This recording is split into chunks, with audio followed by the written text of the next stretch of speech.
Alright, now we're going to be looking at Wellington County's County Dark Ale. Now, of course, it's a dark ale by style, 5% ABV, so higher than the last two. 473 milliliter Canadian Tallboy. I haven't actually had too many Ontario dark ales. It's a style that doesn't seem to get a whole lot of love from local breweries. I've had the Hockley Dark and this and Muskoka Dark, which was my favorite actually, but they've since discontinued it.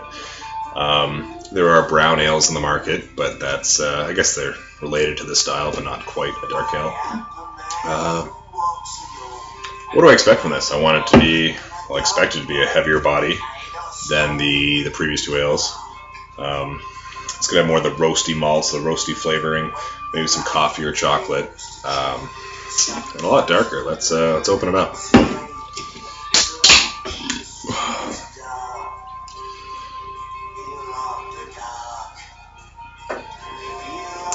It actually doesn't look that dark coming out of the can. But in the glass itself, it's filtered. I can see through it. It's more of actually like a ruby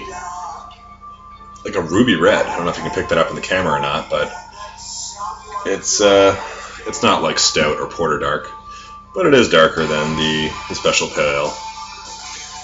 Not a whole lot of head there. I don't know if that was my fault of my pour or not. Maybe half a finger ahead. Let's go for a smell.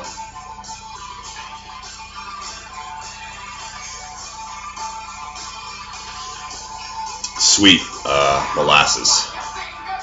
Not so much the bready tones I picked up on the special pale ale, but more of a roasty aroma. Roasty molasses. Not really coffee.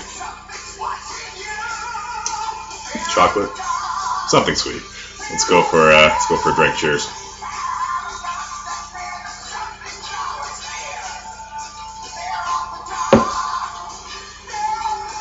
Alright, so the body, definitely heavier body than the Arkel Bitter or the Special Pale Ale. Not quite to the level of like a porter stout. It's still, I guess, it's still fairly light. You could drink quite a few of these. 5% alcohol, it's not going to kill you.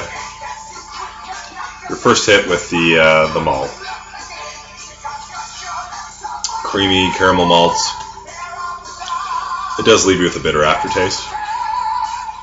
Yeah, that's the best way to describe it. It finishes a bitter aftertaste. So it starts off sweet, kind of rolls over your palate, leaves you with a bitter aftertaste.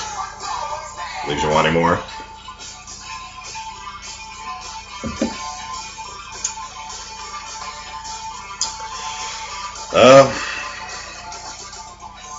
Still got to say the Muskoka Dark, which is no longer with us, that's still my favorite of the style that I've experienced. It was much closer to a porter in style than I guess a dark ale. In comparison, this feels a little thin, but I do enjoy it. Easy to drink, would go well with some of your darker meats, maybe some game meat. Roast up a venison, pound back a few of these guys.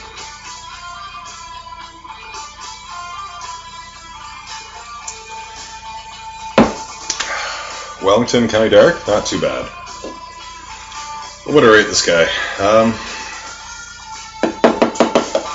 Slightly less favorable than the Special Pale Ale. I'm going to give this a 6.75 out of 10. If you see it in your area, it's one of the more accessible dark ales you can find in the province. Not even that expensive to get for a single can. Check it out. Cheers, guys.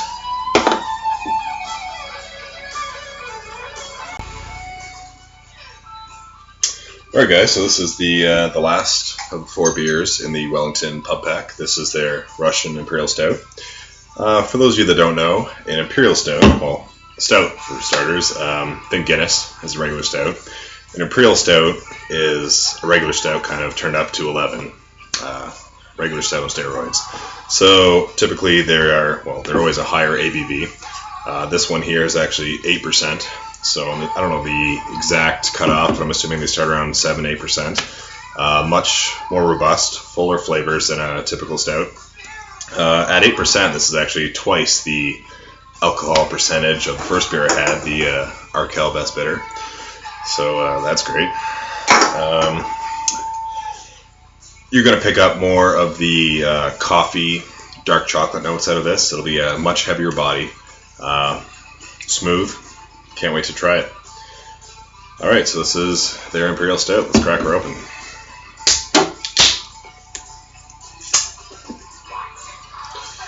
Oh yeah. Much darker than their regular dark ale. Nice mocha colored head on there. Beautiful head. Alright, let's see. No, I can't see through this one at all. There's no red tinge on the outside. That's a good sign. 1.5, 2 fingers of mocha head. Looks great. This is, more along my style of beer. This is the style I tend to gravitate towards. So, price-wise, I would say this is the cheapest Imperial Stout you can find in the province of Ontario.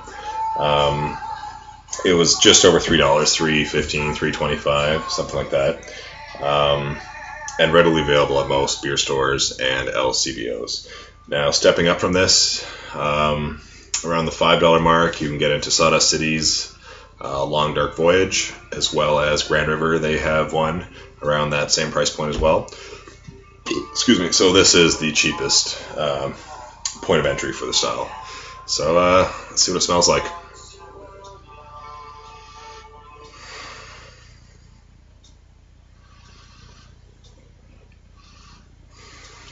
Getting a faint hint of bitter chocolate, very bitter smell. I have had this before, and I'm actually surprised that there's not a whole lot of aroma coming off this, to be honest. The head has died down quite a bit in the 30 seconds or so. Yeah, really just the bitter chocolate aroma. All right, let's give it a taste. Cheers.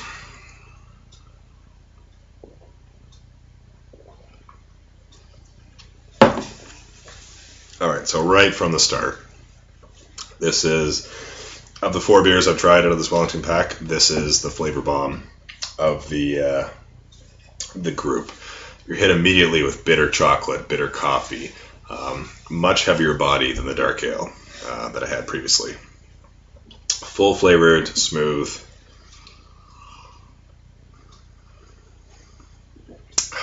Finishes off on a very bitter or tart aftertaste. At 8%, as heavy bodied and dark as this is, as much as I enjoy these, this isn't really the, ideal season for Imperial Stouts. This is more of a winter beer. I had quite a few of this style several months ago, but I am still enjoying this. This is by far the most enjoyable of the 4 beers out of the Wellington pack.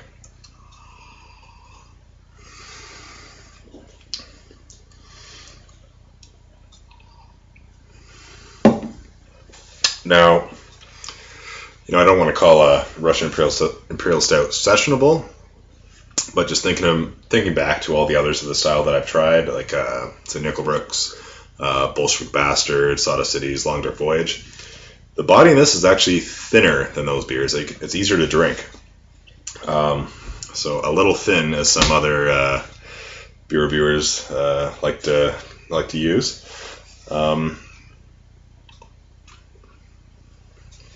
At 8%, that's a good ABV for this style of beer. Flavor-wise, profile, I'm going to rank this like medium, mid-pack for the style. Again, it makes it easier to drink. You could have a couple more of these and still enjoy it, but I wouldn't say it's the top of the style. I would gravitate more towards Bolshevik Bastard for that. But it is a very enjoyable beer. Out of the Wellington Pub Pack, this is by far the best. Excuse me, so it's going to have the best grade. I'm going to give this a 7.75. I would buy this again. This and the Special Pale Ale are generally the 2 beers that I gravitate towards from the Wellington Brewery. Great job, guys. 7.75. Go pick your own up. Cheers, guys.